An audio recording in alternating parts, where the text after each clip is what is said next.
안녕하세요. 유평교회 성경 개관 공부 시간입니다. 지난 시간에 이어서 오늘은 시편을 함께 배워보겠습니다. 지난 시간에 우리는 시편을 이해하는데 핵심이 되는 열쇠들을 이렇게 살펴봤습니다. 하나님과 백성, 그리고 그 둘을 이어주는 언약, 그리고 그에 대한 합당한 반응으로서의 예배와 소망이 핵심 열쇠라고 말씀을 드렸고요.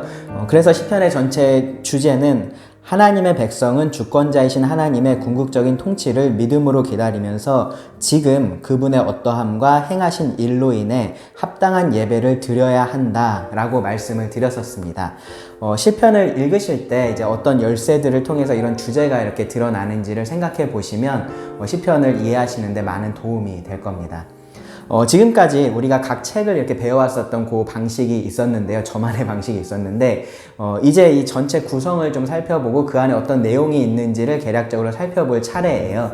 근데 이 시편은 약간의 특수성이 있는 책이기 때문에 추가로 몇 가지를 좀 더 살펴보고 그리고 나서 내용 정리를 좀 하려고 합니다. 그 몇 가지는요, 표제, 그리고 특별하게 사용된 용어, 그리고 시로서 가지는 특징, 그리고 시편의 유형인데요. 오늘은 이 표제와 특별한 용어에 대해서 좀 배워보겠습니다. 지난 시간보다 또 그 전에 욥기보다 좀 더 이렇게 공부하는 것 같은 느낌이 드실 텐데요. 이 시편을 읽고 이해하시는 데 도움이 될 거라고 생각을 합니다. 먼저 이 표제와 용어는요, 이 시편을 읽으시다가 보면 한 번쯤은 궁금해 하셨을 법한 그러한 내용들이 있습니다. 뭐 셀라가 뭔지, 뭐 믹담이 뭔지, 마스길이 뭔지, 그런 것에 대한 내용입니다. 먼저 표제가 뭔지부터 좀 말씀을 드리겠습니다. 여러분 가지고 계시는 이 성경을 보면요, 아마 대부분 이 각 단락을 시작하는 그 부분에 이 단락의 제목이 표시가 되어 있을 겁니다. 제가 가지고 있는 이 성경도요, 이렇게 구약은 파란색 고딕체로 되어 있고 신약은 빨간색 고딕체로 그렇게 표기가 되어 있습니다. 이거는요, 이 한글 번역 성경책을 제작한 사람들이 이 독자의 이해를 돕기 위해서 원래 성경에는 없는 그런 제목을 추가를 해 놓은 거예요. 그래서 이제 구분되는 색깔을 사용했고 글자체를 그렇게 사용을 해서 표기를 해 놓은 거거든요. 이게 원래 성경에는 없는 부분이다. 이제 그렇게. 이 소제목은요, 성경을 번역한 것이 아니다라는 그러한 뜻입니다. 그러니까 여러분들이 가지고 계시는 성경에 지금 제가 말씀드리고 있는 이런 소제목이 없다라고 해서 잘못된 성경을 가지고 계신 것은 아니다라는 거예요. 원래 있어야 할 것이 빠져 있는 것은 아니다라는 거죠. 그런데 이 시편의 경우는 조금 차이가 있습니다. 무슨 말이야? 시편도 지금 보니까 여기 똑같이 그렇게 소제목 표시돼 있는데 뭐 그렇게 생각하실 수도 있는데요. 여러분 유심히 보시면 다른 성경에 기록된 그런 소제목하고는 차이가 있다라는 것을 볼 수 있습니다. 역시 또 제 성경을 기준으로 설명을 드리면요, 동일하게 파란색 고딕체로 되어 있기는 한데요, 대괄호로 이렇게 묶여 있어요. 그리고 내용을 보시면, 이거는 뭐 다 공통적이겠지만 내용도 보시면은 이 해당 시편의 내용을 요약하거나 한 것이 아니에요. 그리고 모든 시편에 다 이렇게 소제목이 달려있지도 않고요. 그러니까 약간 차이가 있죠. 제 성경에는 보면요, 앞부분에 일러두기라는 게 있는데요, 그 일러두기에 보면은 이렇게 써져 있습니다. 소제목이라고 되어 있는데요, 소제목에 원문에는 없으나 독자의 이해를 위하여 단락이 시작되는 본문 위에 고딕 별색으로 명기하였다. 파란색인 거죠, 제 성경은. 구약은 단 시편의 시작 부분에서 대괄호로 묶여 고딕으로 별색 처리된 부분은 각 시편의 머리글로 원문의 일부이다 라고 되어 있습니다. 그러니까 정리를 하면 다른 책하고는 다르게, 성경의 다른 책하고는 다르게 시편에는 지금 여기서 머리글이라고 표현을 한 이 제목이라는 것이 원래 성경의 원문에 있었다라는 겁니다. 그래서 히브리어 성경을 보면은, 이 장절을 매겨놓은 그 히브리어 성경을 보면은요, 이 머리글을 절에 포함을 시켰어요. 그러니까 절이 우리가 지금 가지고 있는 이것하고는 조금 다르게 가는 거죠. 이렇게 머리글이 있는 경우에. 그것을 표제라고 합니다. 150편의 시편 중에서 116편이 이런 표제를 가지고 있습니다. 시편이 나중에 이렇게 편집되었다라는 것을 생각을 해보면 꼭 저자가 그 표제를 기록하지는 않았을 수도 있겠죠. 시편 18편을 예로 들어서 생각을 해보면은 시편 18편의 내용은요, 사무엘하 22장에 기록된 시하고 거의 동일합니다. 거의 같습니다. 다윗이 시를 쓴 것을 사무엘서의 저자가 그것을 기록을 했을 거고요, 먼저. 그리고 그것이 좀 더 나중에 이 회중 예배에 맞게 수정이 되고 거기에 표제를 달았다라고 우리가 생각을 해볼 수 있을 겁니다. 그렇다고 해서 그렇게 나중에 표제가 좀 달렸다고 해서 이것이 성경으로서의 권위나 가치가 좀 떨어지는 거냐? 그렇지는 않습니다. 방금 제가 예로 들었던 것에서도요, 이 저자와 그 상황을 정확하게 시편 18편의 표제가 기록을 하고 있습니다. 누가복음 20장 42절에서 예수님은요, 시편의 다윗이 친히 말하였으되 라고 말씀을 하시면서 시편 110편 1절의 말씀을 인용을 하셨습니다. 그리고 시편 110편의 표제는요, 정확하게 다윗의 시라고 그렇게 기록을 했습니다. 마찬가지로 베드로는요, 오순절 설교에서 다윗이 예수님에 대해서 이렇게 예언을 했다라고 말을 하면서요, 시편 16편 8절부터의 말씀을 인용을 했는데요, 이 시편 16편의 표제를 보면은 다윗의 믹담이라고 되어 있습니다. 로마서에서 바울도요, 이 로마서 4장 6절에서 시편 32편의 말씀을 인용을 하면서 다윗이 말했다라고 말을 해요. 이 32편의 표제는 다윗의 마스길입니다. 또 이 표제는요, 나중에 기록이 되었지만요, 그렇다고 해서 성경이 다 기록되고 나서 나중에 누가 이렇게 그냥 아무나 기록을 해놓고 그런 것은 아닙니다. 이 구약 성경을 헬라어로 번역한 70인역이라는 것이 있는데요. 그 70인역은 BC 200년에서 300년 정도에 이렇게 기록이 되었습니다. 그때 이미 이 번역한 사람들, 그러니까 70인역으로 번역을 한 이 사람들이 이 표제에 사용된 용어들의 의미를 제대로 알지 못했다라는 것을 우리가 알 수가 있습니다. 그래서요, 어떤 것들은요, 이 사람들이 그냥 소리 나는 대로 그렇게 적어 놨었고요. 또 어떤 용어들은 오늘날 우리가 알아낸 그런 의미와는 전혀 다르게 그렇게 의미가 번역되어 있기도 합니다. 그러니까 이게 무엇을 의미하냐 하면은 표제가 그만큼 오래되었다라는 거죠. BC 200년, 300년에도 이미 그 원래 의미가 뭔지를 알기 어려울 정도로 오래되었다라는 겁니다. 이런 표제들에 대한 사실을 우리가 좀 종합해 보면은 단순히 이것이 첨가된 나중에 아주 나중에 그냥 첨가된 그런 것이 아니라 본래 하나님께서 성경의 일부로서 그렇게 기록을 하게 하신 거다라고 말할 수 있습니다.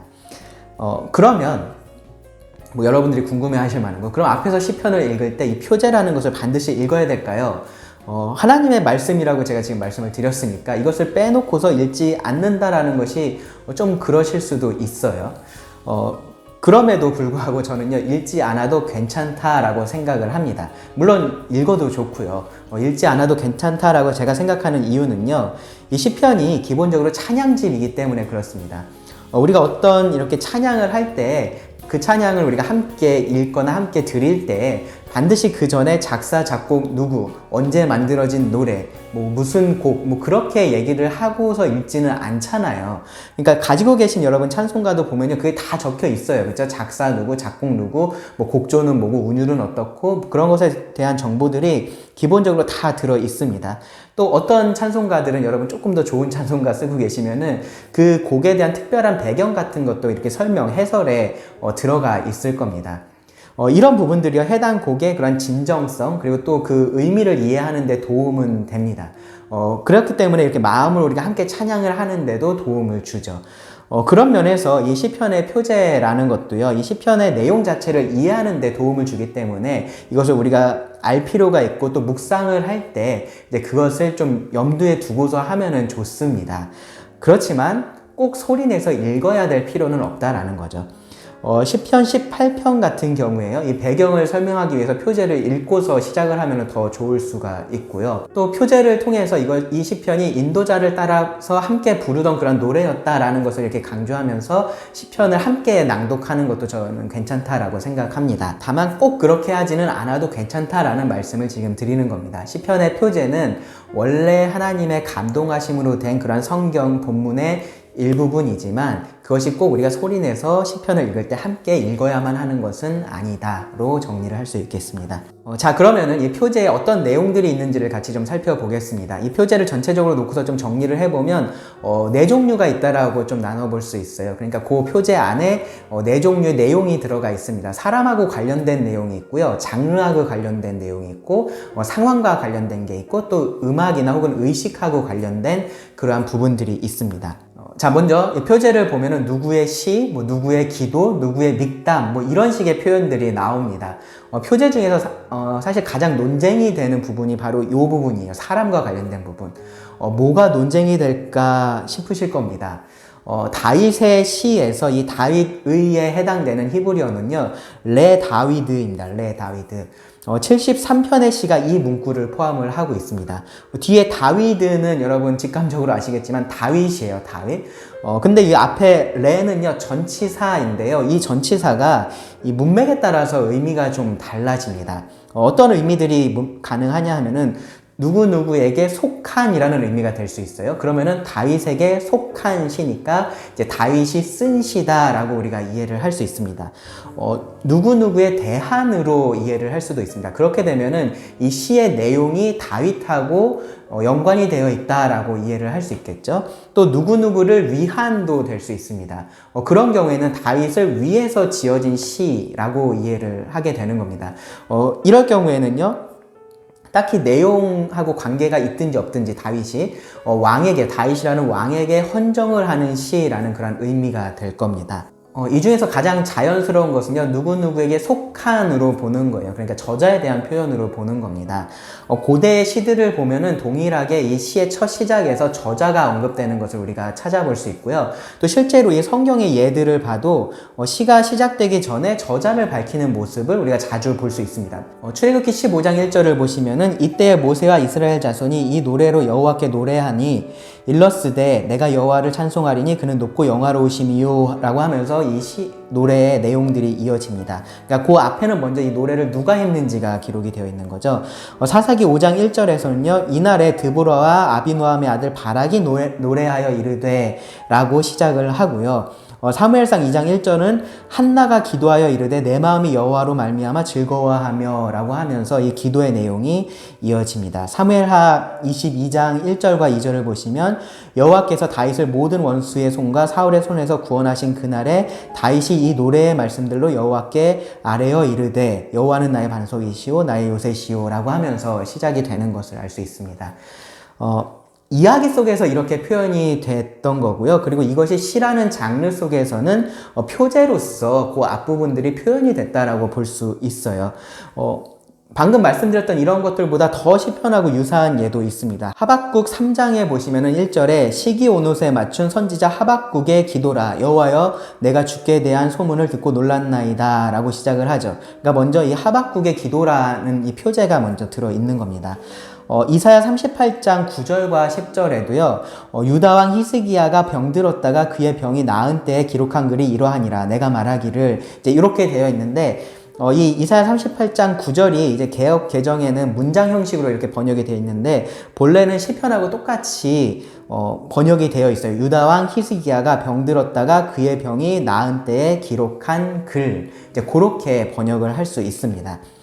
그러니까 이런 예들이요, 이 시편의 표제에 나오는 사람을 저자로 보기에 충분한 근거를 제공을 합니다. 그리고 앞서 말씀드렸었던 것처럼 특별히 예수님께서 다윗이 친히 말하였으되 라고 그렇게 말씀을 하셨던 것은요, 이 표제가 저자를 밝힌다라는 사실을 분명하게 지지를 해 줍니다. 사실 굳이 왜 이런 논쟁이 있을까 싶은 생각 여러분 드실 수 있어요. 그냥 다윗이 지었구나 그렇게 알고 있으면 될 수도 있는데요. 근데 점점점 좀 이런 부분들에 대해서도 알고 있는 게 중요해지고 있습니다.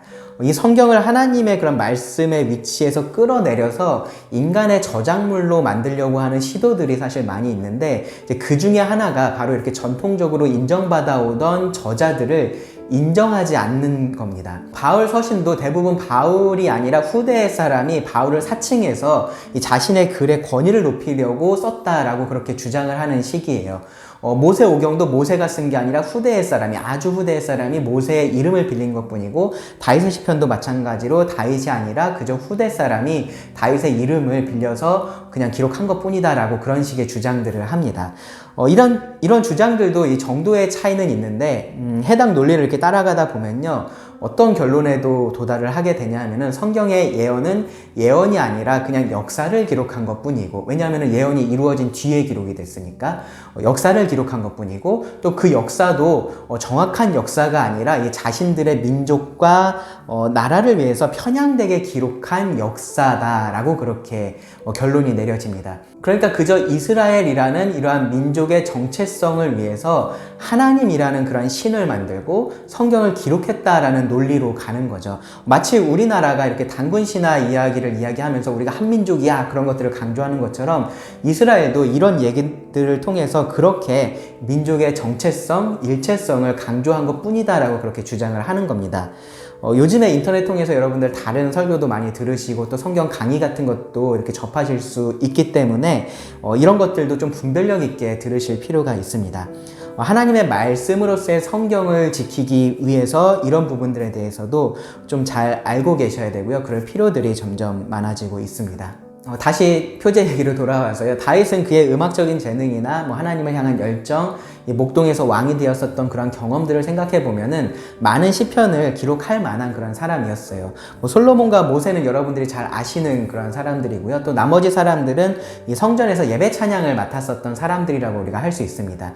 특히 헤만과 에단은요, 열왕기상 4장 31절에서 이 솔로몬의 지혜에 대해서 말하면서 어떻게 언급이 되냐면은 솔로몬은 모든 사람보다 지혜로워서 예스라 사람 에단과 마홀의 아들 헤만과 갈골과 다르다보다 나음으로 라고 말을 합니다. 그러니까 그만큼 이 사람들이 이 헤만과 에단이 지혜로운 자로서 명성을 이미 얻고 있었던 사람이다 라는 것을 우리가 알 수 있는 거죠. 고라 자손의 경우는요, 이 고라의 반역으로 인해서 많은 사람들이 죽었는데 그 반역에 참여하지 않은 자손들은 살아남아서 일부는 이렇게 성전 문을 지키는 일을 맡았고요. 또 전병 굽는 일을 맡았고 또 이렇게 성전에서 노래하는 일을 맡았다라는 것도 우리가 알 수 있습니다. 이 부모의 죄하고 상관없이 하나님께 헌신되었던 그런 사람들이 자신들의 재능을 통해서 하나님을 섬긴 겁니다. 다음으로 이 시편의 표제에는요, 그 시편의 그 시의 장르하고 관련된 표현들도 있습니다. 다윗의 시, 다윗의 믹담 할 때 그 뒤에 나오는 시, 믹담 그러한 것이 이 장르에 대한 표현입니다. 먼저는 시라는 표현이 자주 나와요. 57편의 시편에서 그 표제에 이 단어가 사용이 됩니다. 동사의 의미를 고려를 해보면은 반주가 동반된 노래, 특별히 현악기로 반주하는 노래를 지칭한다라고 우리가 볼 수 있습니다. 다음으로 노래라는 표현도 나오는데요. 시에 비해서 조금 더 일반적으로 노래를 지칭하는 그러한 표현이에요. 30개 정도의 시편의 표제에 이 노래라는 단어가 사용이 됐습니다. 앞서 말한 이 시하고 함께 사용이 되거나 마스길과도 함께 사용이 된 그런 경우들도 있습니다. 시편 외에서도 다양한 노래들을 지칭하는 표현으로서 이 단어가 사용된 것을 우리가 보면은 가장 일반적으로 이 노래는 그냥 노래를 의미한다. 그렇게 우리가 이해할 수 있습니다. 다음으로 이제 믹담이라는 것이 있는데요. 믹담은 이제 다윗의 시편에서만 몇 차례 사용이 되었습니다. 의미는 그렇게 명확하지가 않아요. 속죄의 시편이라고 주장하는 사람도 있고 조용한 기도다라고 그렇게 주장을 하는 사람들도 있는데요. 가장 가능성 있는 것은요, 오래 보존되도록 무언가에 이렇게 새겨 놓은 것, 그러니까 기념비에 이렇게 새겨 놓잖아요. 그렇게 새겨 놓은 시라고 우리가 생각하는 것이 좋을 것 같습니다. 네, 다음은 마스길입니다. 마스길. 이 마스길은 13개의 시편에서 우리가 찾아볼 수 있습니다. 마스길의 어원은 이 지혜롭다, 신중하다, 이제 그런 게 있어서 그렇게 이 형식에 있어서 굉장히 신중하게, 그러니까 정교하게 만들어진 시다, 이제 그렇게 이해를 하기도 하고요. 혹은 그 내용에 있어서 지혜가, 그러니까 교훈적인 요소가 담겨 있다라고 그렇게 이해를 하기도 합니다. 다음으로 기도입니다. 기도. 모세의 기도, 그렇게 이제 시편 90편에 나오기도 하는데요. 내용상 이 시편들이 기도인 것은 맞는데 그렇다고 다른 시편들에는 기도가 없는 것은 아니에요. 예배 시에 특별히 사용된 그런 부분들이 있었거나 아니면은 이 5편이 미리 하나의 이렇게 기도 찬양으로서 묶여 있었던 것일 수도 있습니다. 어쨌든 이 기도는요, 이 내용을 가리킵니다. 다음으로 이제 찬송시라는 게 있는데요. 이것은 딱 한 번 시편 145편에 사용이 됐어요. 시편 145편은 시편 전체를 마무리하는 이 송영이 기록된 145편부터 150편의 시작인 시편입니다. 그래서 그것을 고려를 해보면은 이 찬송시라는 것은 그 뒤에 나오는 그 송영 전체를 묶어주는 하나의 표현이다라고 우리가 볼 수 있을 것 같습니다. 시편 7편에는요, 시가온이라는 표현도 나와요. 비슷한 단어가 이제 아까 읽었었던 하박국에 이제 시기오노시라는 표현이 등장을 하기도 합니다. 시가요는요, 이 동사의 뜻이 제 위치를 벗어난다, 뭐 비틀거린다, 이제 그런 뜻이거든요. 그래서 이제 대부분 이 시의 운율이나 형식이 좀 불규칙하기 때문에 이제 그렇게 붙여진 이름이다라고 분별을 합니다. 장르하고 관련된 이러한 표현들이요, 제가 사용한 표현들을 여러분 보시면 아시겠지만 불분명한 부분들이 많아요. 오늘날 우리가 그 정확한 의미를 알기 어려운 것들이 많습니다. 오늘 한번 들으셨으니까 다음에 이렇게 시편 읽으실 때 이런 표현들 나오면은 장르에 대한 표현인가 보다, 이제 그 정도로 여러분 생각하시면 될 것 같습니다. 이것들을 통해서 우리가 알 수 있는 것은요, 시편에 노래만 있는 것이 아니라 이렇게 다양한 장르가 포함되어 있다라는 것이고요. 또 뒤에서는 이 내용에 따라서 우리가 좀 시편을 어떻게 구별할 수 있는지 좀 그렇게 살펴보려고 합니다. 다음으로는 상황과 관련된 표현입니다. 역사적인 상황과 관련된 표제가 시편에 13편이 있습니다. 모두 다윗과 관련되어 있고요. 때로는 시편의 내용이 표제에서 말하는 역사적인 상황하고 좀 잘 안 맞는 거 아니야? 이제 그러한 비판적인 의문이 제기되기도 하는데요. 그렇지는 않습니다. 여기 언급된 13개의 시편 중에서 142편을 제외한 시편을 제가 이미 설교를 했는데, 이 표제에 기록된 역사적인 상황은요, 그 시편을 이해하는데 많은 도움이 됩니다. 때로는 이제 결정적인 도움이 되기도 해요. 3편을 생각해 보시면은 다윗이 압살롬을 피해서 도망한 상황을 배경으로 합니다. 다윗은 피난 중에 있었기 때문에 육체적으로도 힘들었었고, 또 총애하는 아들이 반역을 했기 때문에 정신적으로도 힘들었었고, 또 이 모든 것들이 궁극적으로는 자기 죄 때문에 벌어진 상황이었기 때문에 영적으로도 힘들었습니다. 그런 상황을 이해하는 것이 이 다윗이 자기가 누워 자고 깨었다, 잘 자고 일어났다, 이제 그렇게 고백을 하는 게 정말로 얼마나 큰 믿음의 고백인지를 우리가 이해할 수 있게 도와줍니다. 7편은 베냐민인 구시의 말이라는 배경이 있습니다. 그 내용을 보면은 다윗이 어떤 부당한 일을 당했다라는 것을 우리가 알 수 있는데, 이 표제를 통해서 그것이 뭐 다른 게 아니라 모함이었구나 라는 것을 알 수가 있습니다. 시편 34편은요, 이 표제하고 내용이 정말로 안 어울리는 것처럼 보이는 그런 시편 중에 하나예요. 미친 채를 하다가 쫓겨나서 지은 시가 내가 여호와를 항상 송축하며 내 입술로 항상 주를 찬양하리이다, 이고 너희는 여호와의 선하심을 맛보아 알지어다, 이런 거니까 이제 쉽게 그 둘이 잘 매치가 안 됩니다.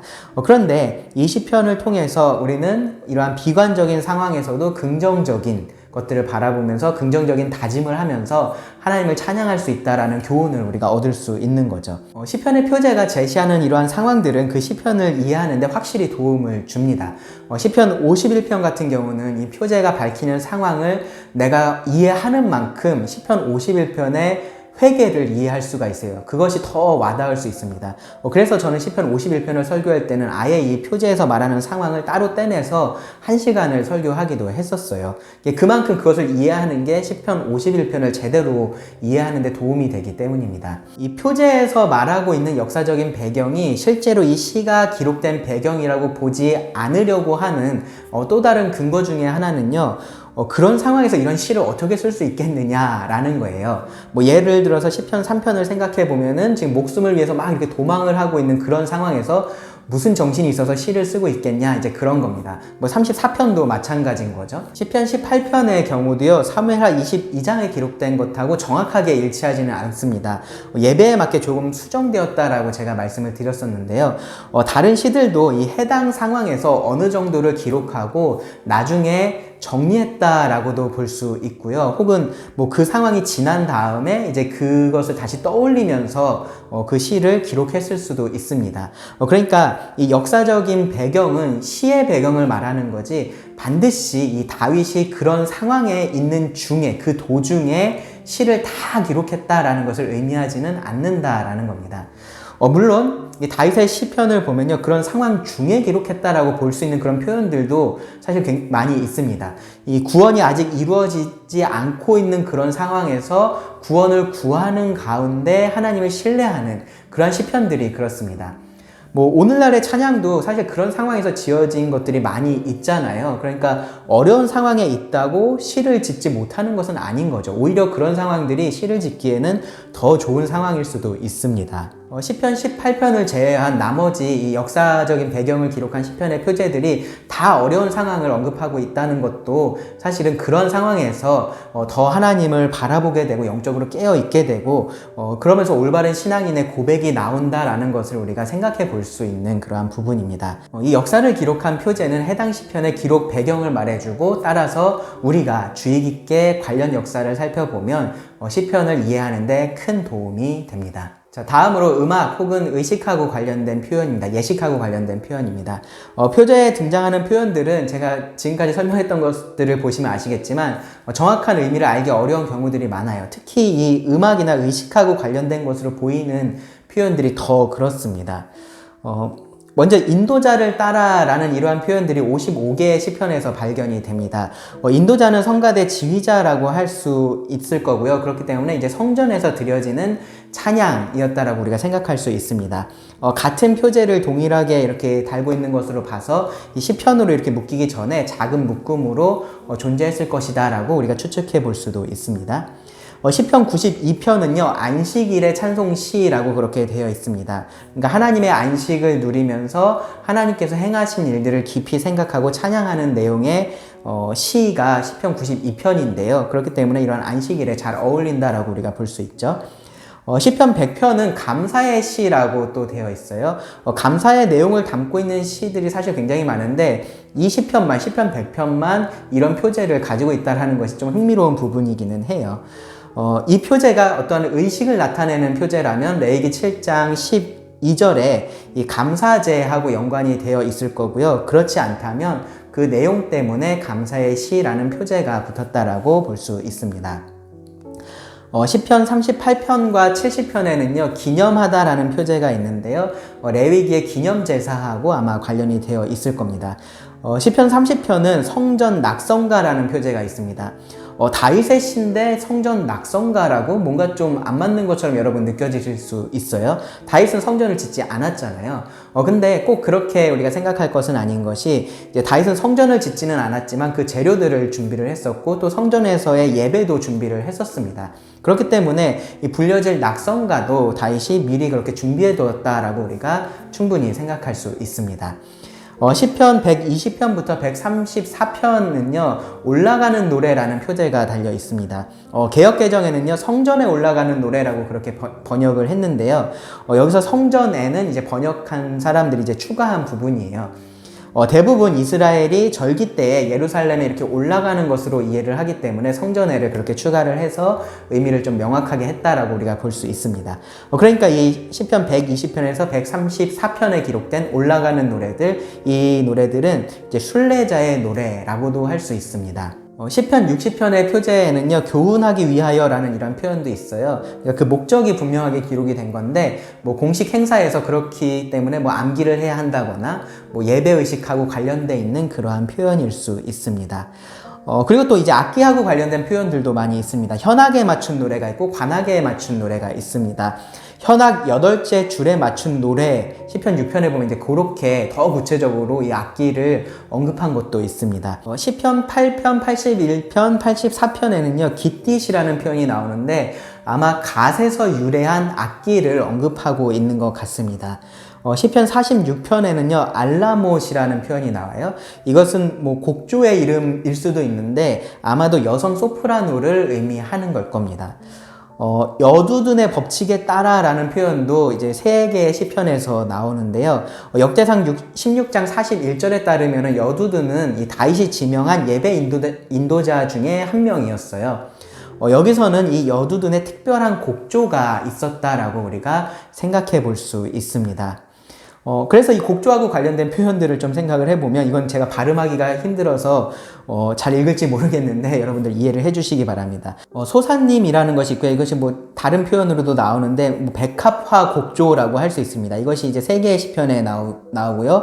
마할랏이라는 곡조가 있고요. 그리고 아옐렛 샤할이라는 곡조가 있습니다. 이것은 사슴 곡조라는 뜻이고요.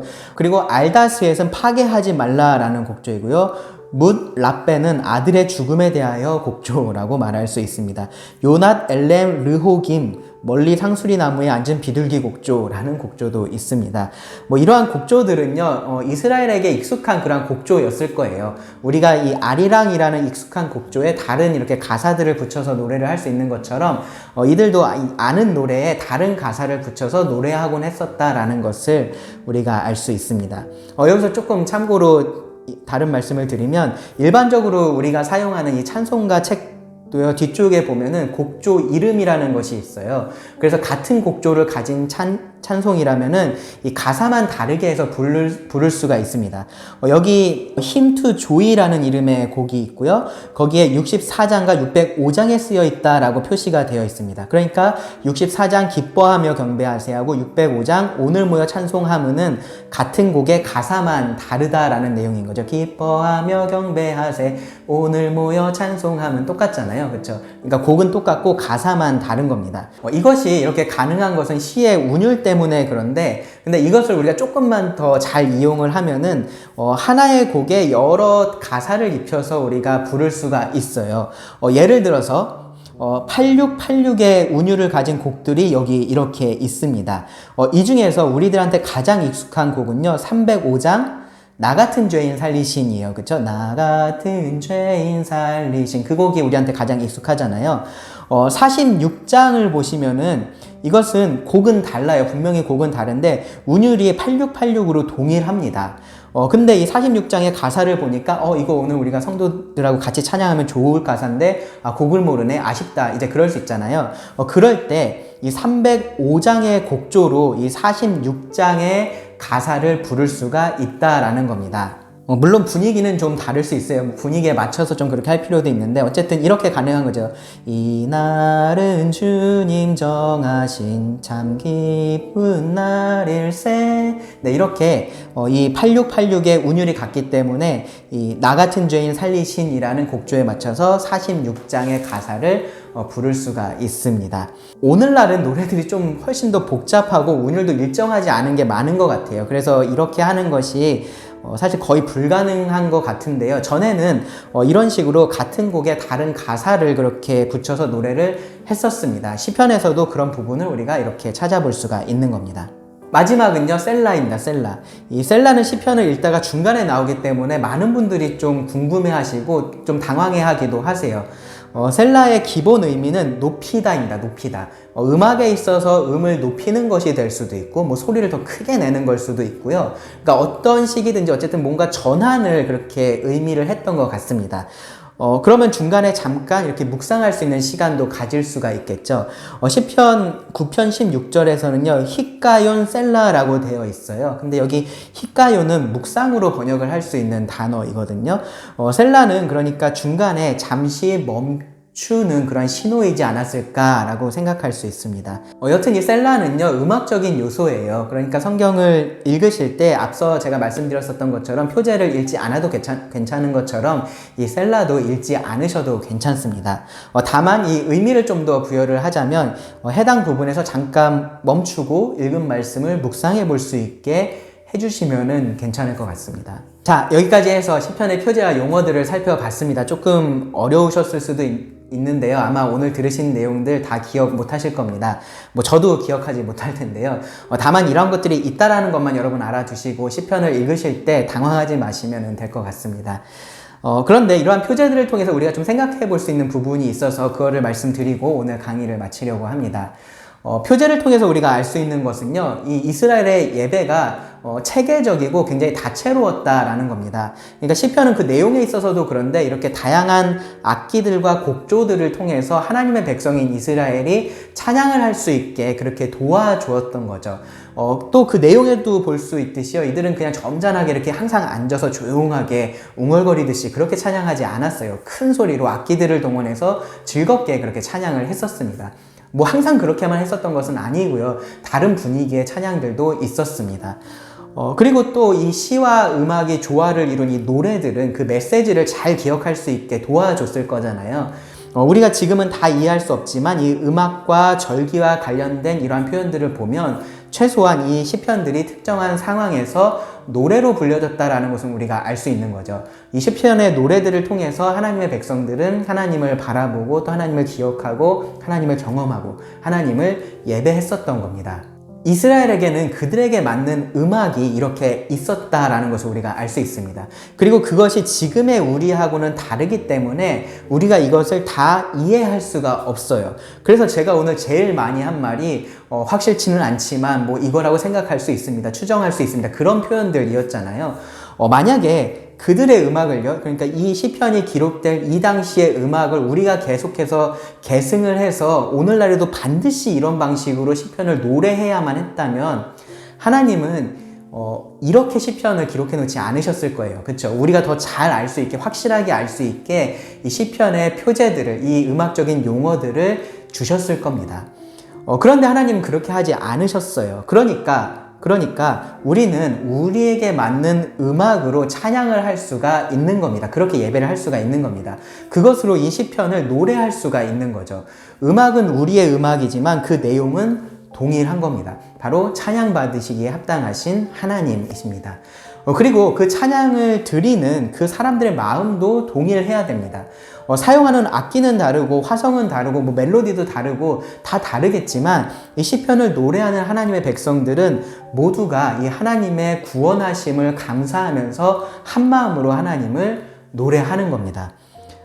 어쩌면 지금 우리가 이 이스라엘의 음악을 알지 못하듯이 조금 다른 측면에서 지금의 세대 간에 혹은 다른 문화 간에 혹은 다른 교회 간에 이 서로의 음악을 이해하지 못하는 부분들이 있다라고도 말할 수 있을 것 같아요.